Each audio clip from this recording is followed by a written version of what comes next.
Hello everyone! The clip you're about to hear is from one of our exclusive Patreon episodes on a recent horror release, and just like all of our other episodes, it might include major spoilers for said horror release, so don't listen to it if you haven't already seen it. You've officially been warned.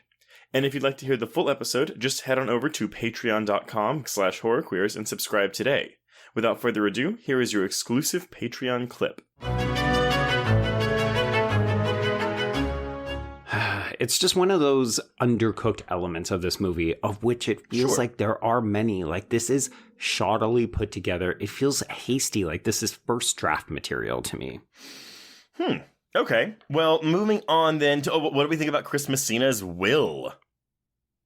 He's fine. He's a bit underused in this. Like, I like this actor a lot. I've seen him in a bunch of things. He's always pretty reliable. Yeah. He doesn't have much to do in here except not want to communicate with his daughters and also not believe them when push comes to shove. Well, exactly, which is what makes them susceptible to the boogeyman.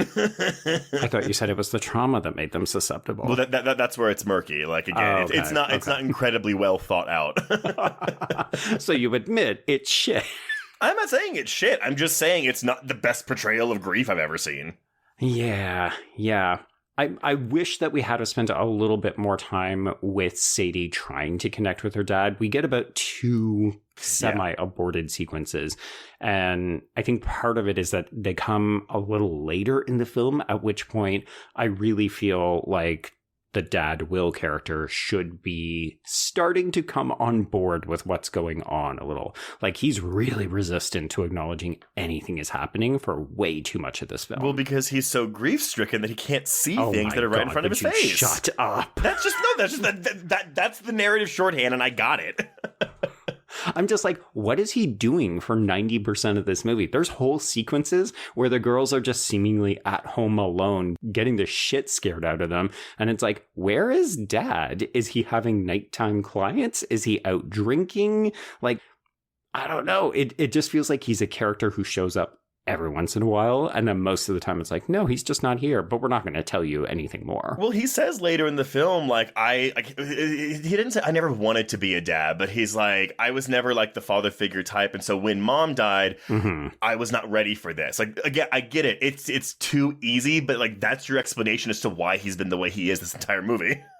Sure, I could understand that, like, I don't really know how to connect with you, or I'm not comfortable talking about my feelings for mom, but like, not, oh, there's scary shit happening, I hear you screaming, and I don't come. So would it have made it an easier pill to swallow for you if he was, like, let's say, an alcoholic father who was negligent?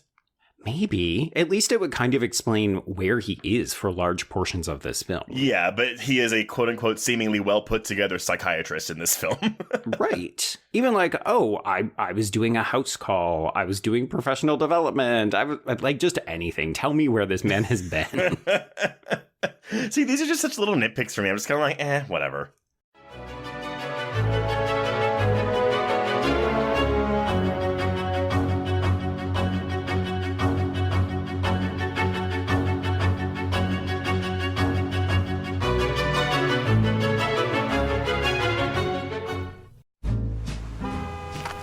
Atlas Avenue, a long stretch of road that encompasses everything the city of Kennett Heights has to offer. Neon lights, traffic, crime, the hustle and bustle of everyday life, and the craziest of characters. My office was above it all. My name is James Locke, and I'm a PI. Hello, Mr. J. How the hell you doing today? Good, Edith. Nearly every year I have a new case. New people to meet, new clues to discover, and new problems to solve.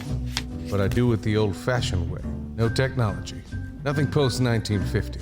Hell, I don't even listen to podcasts, but you should. Atlas Avenue Beat is a spoof of the film noir genre with goofy characters, tons of wordplay, and non-stop raunchy humor. There's also 3 whole seasons out right now with more on the way. Just search for Atlas Avenue Beat wherever you listen to podcasts or visit us online at bloody.fm.